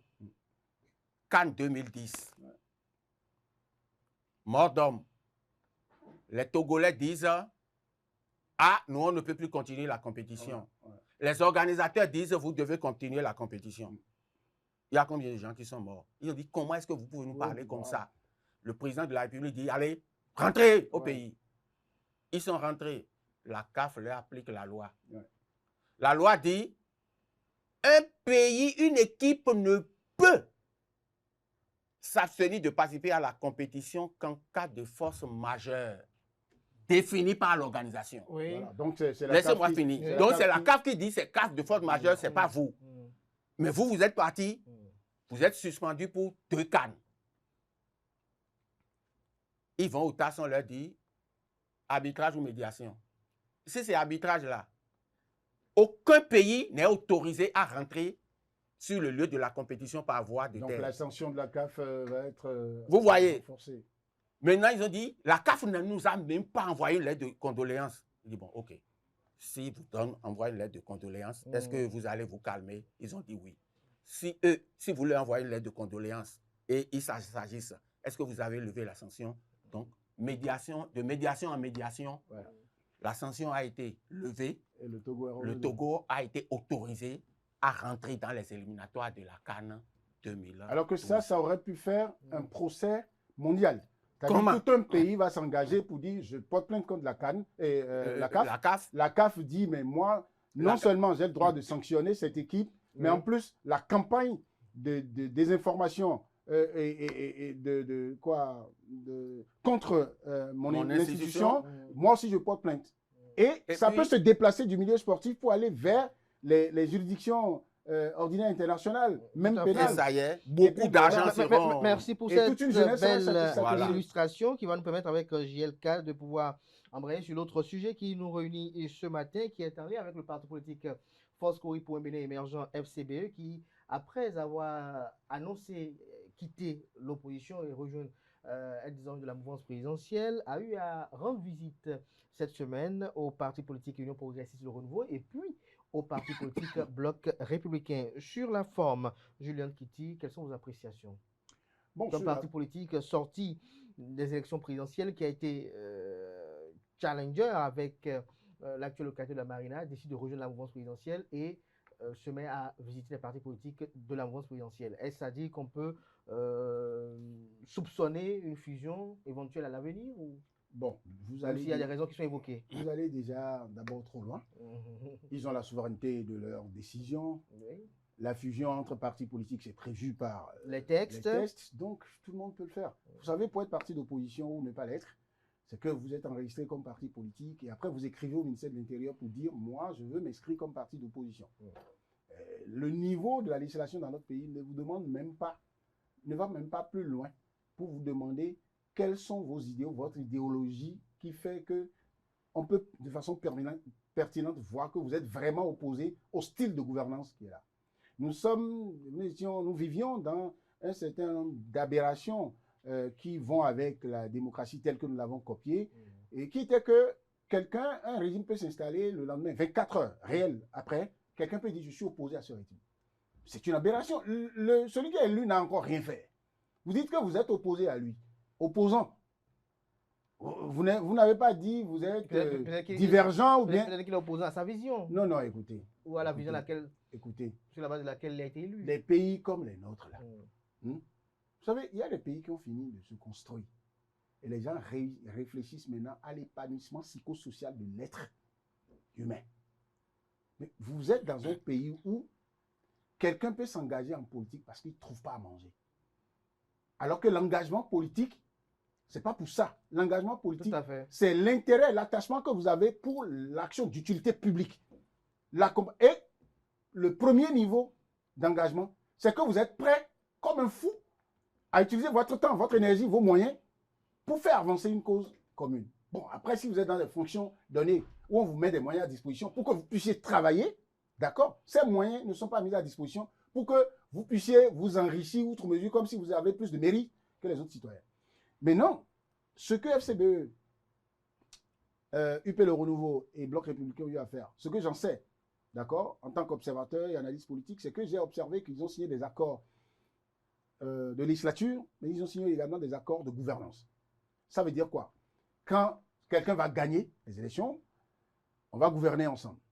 Et le secrétaire national exécutif de FCBE en son temps, Paul Ounkwe, avait dit clairement sur un média, BIP Radio, l'a nommé, que lui, avec son parti, à partir de 2026, là, ils vont faire la mouvance, quoi qu'il arrive. C'est leur droit. J'ai déjà vu un dirigeant de parti, et pas des moindres, dit dans ce pays, on a fait 25 ans d'opposition, quelque chose qui arrive maintenant, on ne veut plus faire. C'est leur droit également, même si, bon, ça pose un problème d'éthique politique. Mais bon, on n'est pas directeur de conscience de quelqu'un à la fin. Merci. Maintenant, qu'il soit obligé de faire ce genre de visite et de médiatiser ça, là, je prends le manteau de stratège en communication politique. Pour vous dire ce que ça signifie, c'est qu'on est dans une difficulté pour bénéficier des dividendes liés à cet accord qu'on a conclu avec ses partenaires. Et on a envie, non pas de se voir en coulisses, mais on a envie de prendre l'opinion publique à témoin. À témoin. Pour dire que nous sommes obligés de rappeler à nos partenaires que nous sommes des partenaires. Et lorsque, dans une relation bilatérale ou multilatérale, quand vous êtes obligé de sortir publiquement pour montrer que vous êtes en train de rappeler à votre partenaire que vous êtes des partenaires, ça veut dire que votre mariage a quelques soucis. Ça ne veut pas dire que le mariage ne peut pas se faire. Maintenant, deuxième possibilité, et c'est là ça rejoint ce que vous insinuez. Ça peut être que FCBE, Bloc Républicain et UP Le Renouveau s'entendent bien. Ils savent ce que chacun va gagner dans les implications de leur accord. Mais peut-être qu'ils veulent préparer psychologiquement l'opinion à une certaine fusion. Et c'était prévisible, parce que la dynamique au niveau de Bloc Républicain et de UP Le Renouveau, c'est de ne plus avoir des partis, pas forcément plus compacts. Et tout au mieux des cas, ou au pire des cas, on veut avoir ces deux grands blocs. Maintenant, il faut que les autres partis qui vont fusionner, on puisse aller mollo avec eux pour y arriver. C'est arrivé avec Renaissance nationale. Ça peut arriver avec Noël Bénin, ça peut arriver, c'est arrivé avec le PRD, ça peut arriver avec FCBE. Et je pense que stratégiquement, FCBE, pour ce qu'il en reste, a besoin. Pourquoi pour ce qu'il en reste? Le parti politique a été à l'élection présidentielle. Oui, pour ce qu'il en reste, parce que quand vous interrogez l'histoire du parti politique, ses performances sont allées décrescendo. Aujourd'hui, le parti... Pour ce qui en reste, c'est comme la RB, voilà, au temps où il y a encore des classiques. Il y a des classiques qui sont là aujourd'hui, qui représentent le parti. Tu vois, c'est encore frais dans nos têtes que certains Judicaël, Roch, Ouanou, colistier de Paul Ounkwe, ils ont été en face de Romuald Wadaye de Talata, c'est encore frais. Judicaël que vous ne connaissez que trop bien. Alors, si on ne fait pas vite, pour exploiter cette psychologie-là, alors qu'on n'a plus de conseillers communaux, alors qu'on n'a pas de députés, eh bien, le temps va faire son œuvre et on va oublier ça. Et si on oublie ça en politique, le timing, la gestion du bon timing est très importante. Fernando Ressources sur cette actualité. Non, écoutez, est-ce que vous me permettez au moins de sourire? Il vous C'est le droit de l'homme. Il vous a permis de sourire alors. Patrice Talon les a réunis les jeunes. Il leur a parlé. Ouais. Qu'est-ce qu'il peut encore Le dire? 28 juillet, j'étais au palais, j'ai écouté ça, mais c'était comme une prophétie. Et maintenant, Mais personne c'est ne dit que incroyable. c'est réalisé. Cette Oui, prophétie-là. je vous c'est- dis, ouais. c'est incroyable. Et quand Jimmy Tokwe, le président passé a même interpellé Jimmy Tokwe. Il est où? Ouais, je précise qu'il était d'abord dans la salle, complètement derrière. Ouais. Et le chef de l'État qui a demandé d'abord à ce qu'on le ramène devant. Devant. Et j'ai vu Wilfried Léon Noubedi aller le chercher. Et il est venu s'asseoir. Et les deux se regardaient. Et le chef de l'État a bien fait de consacrer une bonne partie de son intervention à ce dialogue entre Guy Mitopé, qui représentait très bien, et la jeunesse, et cette opposition Tout à fait. à qui il redemandait chaque fois qu'est-ce qui S'il nous vous plaît. oppose. Qu'est-ce qui nous... Je vous dis, reprenez ça. Ces échanges-là, jouez ça aux populations. Qu'est-ce qui nous oppose? Vous c'est quelle idéologie? Moi, c'est quelle idéologie? Mais je vous dis, c'est incroyable. Oh là là, Patrice Il a dit on Talon. peut avoir les mêmes candidats. Patrice Talon. On est arrivé où? Il avait, c'est comme si c'est un livre dont l'écriture est allée jusqu'au 24 mai et il était le seul à avoir eu accès à ça. Tous les remous qu'il y a eu après, les réactions, c'est tout ça là qui avait amené le président Boni Yahi à être maladroit. Maladroit. Oui, Ouais. je parle de maladresse. Aujourd'hui, il est en Maintenant- difficulté pour faire le retour, alors que la nation demande, a besoin de lui pour être là où il doit être. Je Mais il dis- finira par le faire. Au bon moment, le président Talon avait fait ça. Imaginez que Yahi Boni l'ait Tenir la perche. récupéré. Vous allez voir ce que ça allait donner. Mais ils ont commencé à dire, ah, il y a des trucs en bas, il y a des négociations, oh, jamais. Parce que il suffit que quelques individus crient, gueulent, jacassent pour qu'on ait l'impression qu'on a mis tout le pays en boule contre le pouvoir qui est là. C'est faux. C'est faux. Et aujourd'hui, ce qui aurait dû être fait il y a un peu moins d'un an, c'est ça que les gens courent à faire. Mieux vaut tard que jamais. Ouais. Mais Ouais. Fernando Ressources estime que Patrice Talon, dans le temps où il a tenu ces propos-là que vous nous rappelez ce samedi, que il était dans une philosophie de vouloir créer presque comme un parti uni où il n'y aura presque pas C'est pour ça d'opposants. que j'ai dit que le président Yahi Boni a été maladroit parce que sa déclaration avant sa retraite de santé, j'ai dit, aïe, aïe, aïe, le président Yahi Boni n'a pas compris. Le président. Alors, si le président Talon veut avoir un groupe compact, est-ce que ce n'est pas son droit? Je dis, c'est son droit. Il veut avoir un groupe compact. Il va chercher Léandre. Léandre, viens, menons la réflexion. Menons la réflexion. Et tu dis, pourquoi il va me proposer une telle réflexion? Alors que maintenant, la réflexion ne signifie pas exécute ce que je dis. Non, Mais moi, voici mon idée. menons la réflexion. S'ils avaient mené ensemble la réflexion, est-ce qu'on n'aurait pas eu, est-ce qu'on aurait eu le mélodrame auquel on a assisté au niveau des démocrates? Ébouer, disparaître, et aller. Est-ce qu'on aurait eu ça? Peut-être un candidat du bloc UPBR serait le candidat à la présidence de la République. Le vice-président de la République serait issu des démocrates. Ouais. Et Talon est allé jusqu'à dire, attendez, moi je suis en train de partir.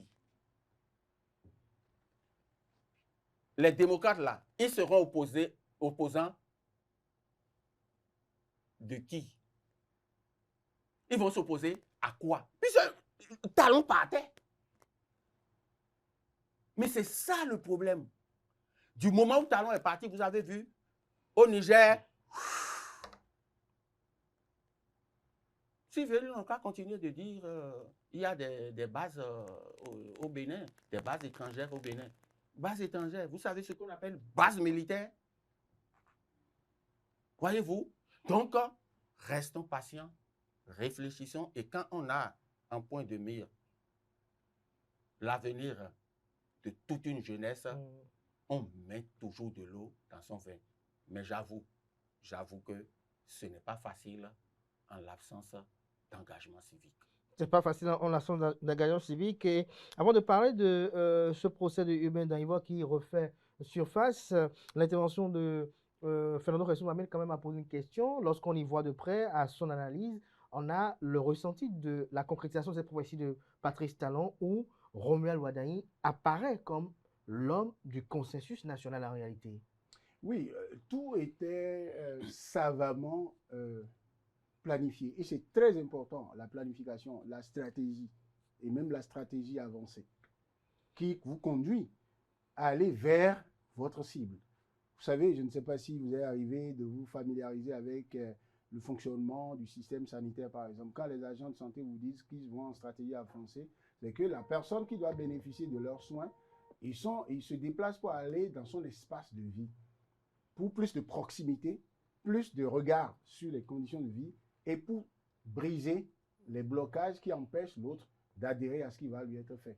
Et Patrice Talon a tellement bien joué qu'il a brisé les codes. Il a voulu montrer aux Béninois que ce jeu politique qui veut que quelqu'un soit désigné opposant de l'autre et qu'à peine il se salue ou qu'il soit difficile que les deux se prennent photo ensemble en plein jour. Et il ne faut pas dire que je t'arrête. J'ai retenu le jour-là une expression de Patrice Talon. Je veux amener les Béninois à travailler ensemble. Ouais. J'ai dit waouh. Le mot ensemble encore. Oui, et il a donné des exemples. Il a dit par exemple plusieurs fois dans des interviews majeures, il a dit si lui il avait été comme Boni Yayi et si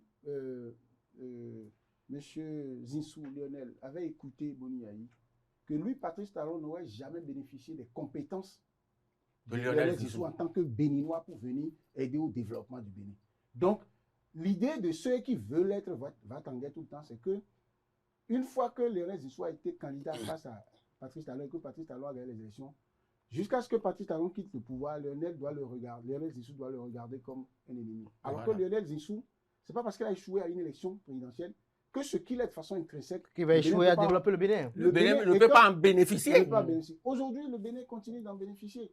Il y a un banquier d'affaires, ce qu'il fait pour beaucoup de gouvernements dans le monde, c'est trop. Mais le pays lui dit, une digression. Le projet City est là, viens nous aider. Et vous vous rappelez très bien ce que Lionel Zinsou avait dit et qui avait énervé beaucoup d'opposants ici. Il n'a demandé la permission à personne pour dire mais où est-ce que le Bénin est en train de faire sur le plan agricole en Afrique là? C'est extraordinaire. Et ça, on a besoin de le dire parce que lui, il est avec les grands du monde dans des espaces forcément où nos dirigeants aussi sont dans des espaces donnés. Mais là, le périmètre d'influence où il est là, il a besoin de dire ça très fort. Que certains médias, quand Lionel Zinsou parle, sans payer le service marketing, les plus grands médias du monde relaient. À cause de sa personnalité. Oui. Et donc, il dit, si je glisse cette performance du Bénin dedans, est-ce que ça a été un cadeau que de désigner le Bénin comme meilleur pays africain en matière de gestion budgétaire et de préservation des finances publiques? Non, il faut le dire ici, le ministre Wadaï, qui est devenu président, avait été désigné meilleur ministre des Finances et de l'économie d'Afrique. Ces institutions qui désignent là ne sont pas corrompues pour faire ça.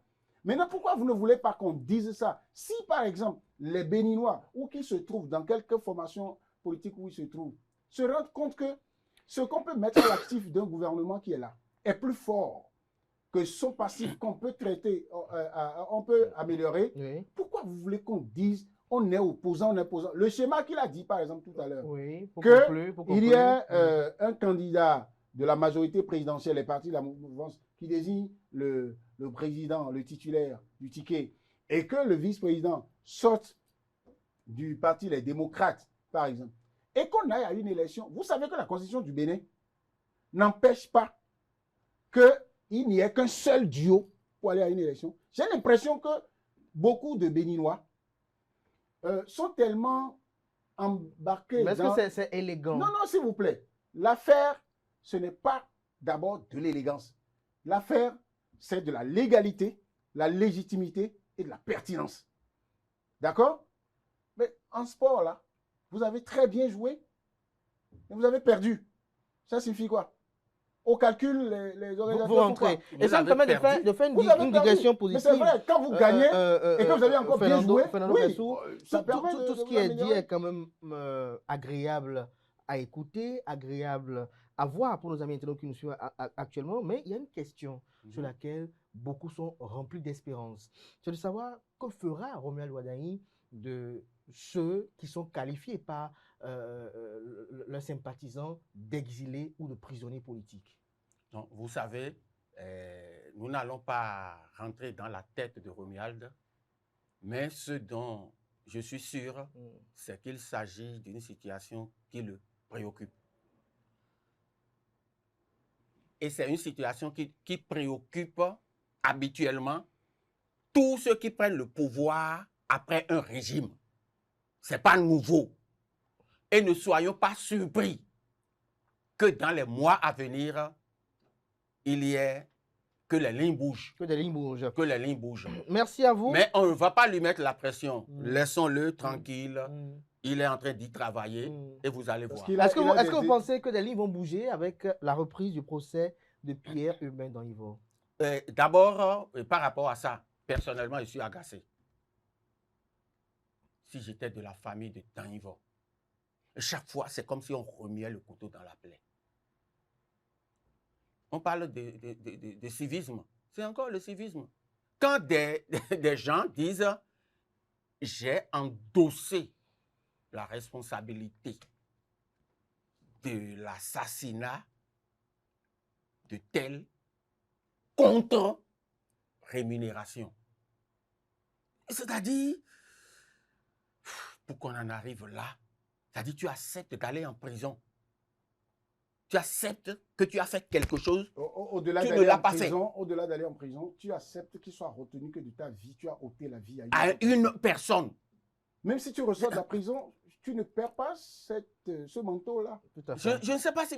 Donc, on a du boulot. Donc, c'est le procès d'Anivon qui me préoccupe, moi.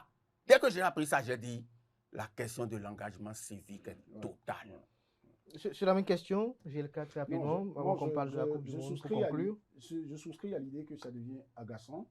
Je voudrais me permettre même de dire quelle est la difficulté de l'appareil judiciaire pour que ce procès soit autant une patate chaude qui, quand on la prend dans les mains, on joue, la jette et ça reste là au frigo et après on ressort ça. Soit à la fin d'un mandat ou au début d'un mandat.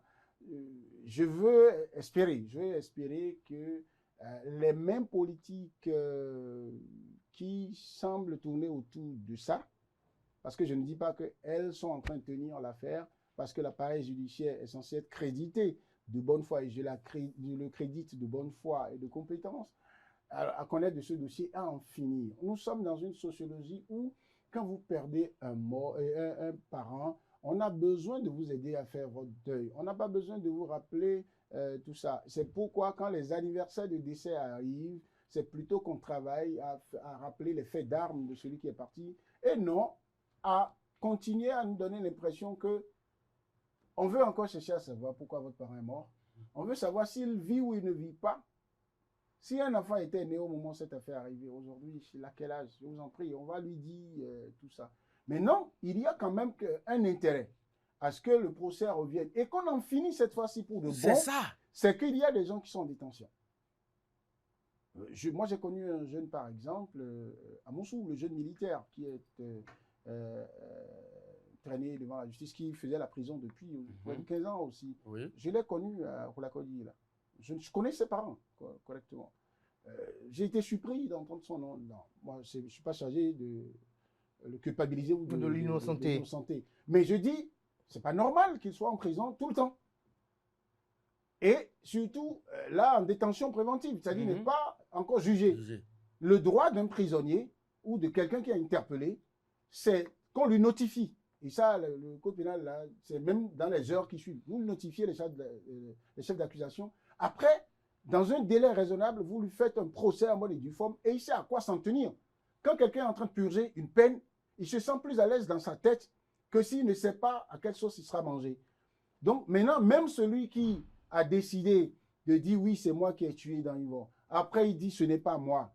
Bon, il est un fruit de l'insuffisance d'éducation civique à la moralité et à la responsabilité publique citoyenne. Bon, il faut qu'on le prenne comme exemple pour éduquer et que lui, que la nation puisse trouver des mécanismes d'accompagnement de ces personnes qui sortent de ce couloir-là pour dire comment on fait pour faire encore d'eux des citoyens qu'il faut. Et à la famille, enfin, qu'on vous dise, vous savez, je ne voudrais pas choquer la famille d'Anivor. Il arrive que, moi je suis né dans un milieu lacustre. On dit souvent que les fleuves et la mer ne gardent pas les choses souillées. C'est-à-dire que vous perdez un parent, pas noyade, très souvent, 2-3 jours après, vous retrouvez le corps. Oui. Mais il arrive des moments où quelqu'un meurt dans l'eau, vous ne retrouvez pas son corps, non pas parce que le fleuve ou la mer n'a pas rejeté, mais peut-être que le fleuve ou la mer a rejeté ailleurs où vous n'avez pas eu assez pour faire enquête. Mais vous faites le deuil et vous faites, une fois que vous avez la preuve qu'il est mort par noyade, et vous faites ces cérémonies et son âme repose en paix. Alors, qu'on finit, tant qu'on ne va pas finir avec ce procès, au niveau de la famille, on aura l'impression qu'il y a même des cérémonies traditionnelles qu'on ne peut pas faire. Voilà. Tant que la justice, son fonctionnement montre qu'on n'a pas encore établi même qu'il est mort, on n'a pas encore établi que quelqu'un... Parce que si on n'arrive pas à trouver que quelqu'un l'a tué, on va conclure qu'il a disparu. Et ce n'est pas parce que quelqu'un a disparu que la justice, au sens du droit, va écrire qu'il est mort. Non. Tout à fait. OK? Et s'il n'est pas mort, on ne peut pas faire... certaines cérémonies. Donc, il faut qu'on en finisse avec ça. Regardez, et puis après, c'est comme si ça permet aussi qu'ils m'excusent. Je les admire beaucoup, les avocats. Mais j'ai l'impression que ça permet à des gens aussi de faire leur show.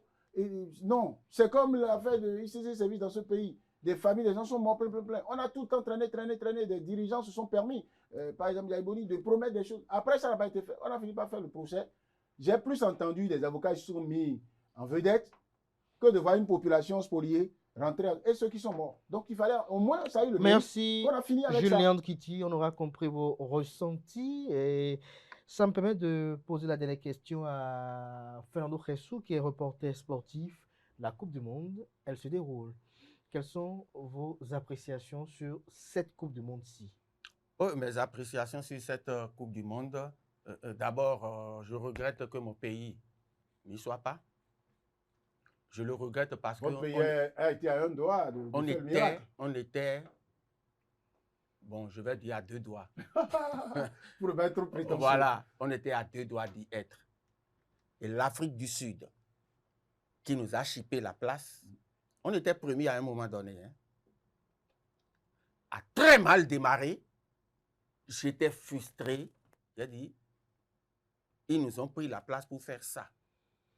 Mais l'Afrique du Sud est qualifiée pour le second tour grâce au règlement de cette Coupe du Monde. Un règlement que mes confrères occidentaux avaient eu à décrier lorsqu'il s'est agi de la Confédération africaine de football de repêcher un meilleur troisième. Vous me suivez? Aujourd'hui, même ils sont en train de Aujourd'hui, il l'apprécie. Aujourd'hui, il l'apprécie parce qu'il n'y a que comme ça qu'il faut procéder pour continuer avec les tableaux. On n'a pas suffisamment de temps pour que je m'étende sur les explications. Globalement, je vais me prononcer sur les 10 nations africaines. Je suis à la fois déçu et heureux. Heureux de constater que le football n'est pas une science exacte. Heureux de constater que aucune nation africaine aujourd'hui ne va sur le plan international en victime expiatoire. Les prestations qui m'ont le plus ébloui, vous allez être surpris, c'est le Cap-Vert que je cite. Oui, bien sûr. En numéro 1. Ouais. Première participation. Je dis première participation. Est-ce que vous les avez vus jouer? C'est fantastique. C'est vrai que les Lions de la Teranga sont dans une passe. C'est pas évident qu'ils se qualifient. Non, c'est difficile. C'est pas évident. Même s'ils ont 3 points, avec tout ce qui se passe, tous les développements, il y a un nombre donné de meilleurs troisièmes. Et il y a beaucoup d'équipes qui sont déjà troisièmes avec 4 points dans leur groupe. Voyez-vous? Alors, si je prends la prestation du Ghana contre l'Angleterre, et je vous informe que c'est l'Angleterre, le football est né en Angleterre. Ouais. Et ce que le Ghana a fait face à l'Angleterre, du point de vue de la maturité technico-tactique, waouh! Vous avez vu le Maroc face au Brésil. Ils étaient à tu et à toi. Ça veut dire quoi? Ça veut dire que lorsque la Côte d'Ivoire, c'est dans les profondeurs du temps additionnel que l'Allemagne arrive à prendre le dessus, le moment où l'Afrique va soulever le trophée, malgré tout ce que les Européens sont en train de mettre en place pour que ça n'arrive jamais, les Américains ont tout fait, ils n'ont pas pu bloquer le rouleau qui a amené Barack Obama au pouvoir. Ouais. C'est ça qui va arriver un beau matin. J'en aurais conclu lorsque je vais sourire par rapport à ce que c'est Sonko qui l'a dit ou bien c'est Diomaye Faye. Si il dit qu'il souhaite avant le match que le Sénégal batte la France, bien sûr, d'aventure, la France batte. C'est Ousmane Sonko, c'est lui qui a dit. C'est d'aventure. Ce serait tout contre l'Afrique qui aurait battu l'Afrique. C'est l'Afrique qui aurait battu l'Afrique. Ouais. Franchement, j'ai aimé. J'ai tellement aimé que la chanson de Sagoran Danialo a pris toute son importance. Quand on dit que les Africains sont des ignares, des illettrés et tout, Danialo a dit non. Regardez dans l'histoire. Ouais. Le meilleur footballeur du monde, il est noir. Ouais. Le meilleur boxeur. Le meilleur boxeur de tous les temps, ouais. Il est noir. Le meilleur footballeur, le meilleur chanteur, le meilleur basketteur. Ouais, tout. L'Afrique soulèvera un jour ce trophée. Je ne dis pas que ça va être maintenant. Non. Mais ça viendra. Ça va venir et ce n'est pas loin. Merci à vous, Fernando Resso, pour cette belle analyse. Un petit commentaire, Julien Kitty. Moi, je voudrais également me réjouir de ce que présentent le visage que présentent les équipes africaines. Vous savez, pour analyser une compétition du genre, il faut d'abord voir l'histoire de chaque nation de football. Sur la Coupe du Monde qui se déroule actuellement, moi je m'intéresse d'abord au comportement des équipes africaines. Et je pense par rapport au niveau et à la qualité du jeu produit par les équipes africaines, il y a de l'espoir. Il y a que les nations de football africaines deviennent de plus en plus décomplexées et jouent contre les grandes nations sans souci. Et vous voyez de plus en plus de jeunes joueurs qui, face à des icônes de cette discipline-là, qui jouent comme si, d'abord, leur passion, c'est de dire, voilà, qu'un jeune Ivoirien qui n'a pas 20 ans se dise, regardez ce que, il a 19 ans, Diomandé, ce qu'il fait. Du Sénégal, voilà, il est face quand on parle de l'Allemagne, c'est quand même une très grande nation de football. Mais l'équipe allemande est mise en difficulté.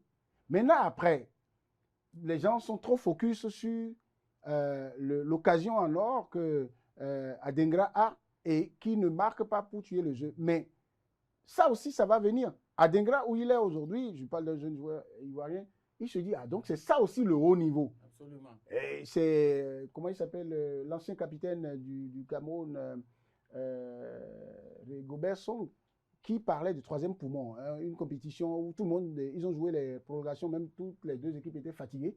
On ne comprend pas comment, défenseur, Rigobert Song prend le ballon, il fait une vitesse où on dit, mais comment il trouve le souffle? Il va et il réussit à être à une certaine distance du portier adverse. Il met un tir que l'autre ne peut pas arrêter. On lui pose question, il dit, bon, lorsque tout le monde est fatigué là, lui, il sort le troisième poumon. Donc, c'est sans complexe. Maintenant, il y a que l'évolution dans les règles de la compétition aussi, ça arrange les nations africaines. Ça a été aussi une bataille que les responsables des organisations sportives ont menée. Et sur le nombre d'équipes africaines, si on ne va pas vers ces mutations-là, le nombre d'équipes africaines qui participent ne va pas augmenter. C'est comme dans les grandes institutions de l'ONU et autres là.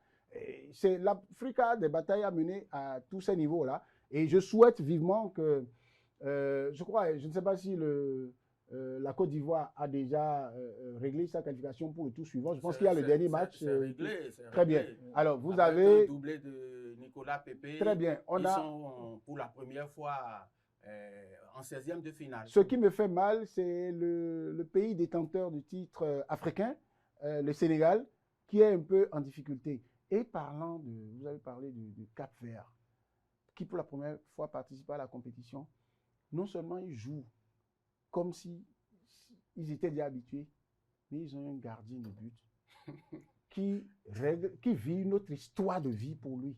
Absolument. Complètement singulière, à 40 ans et plus.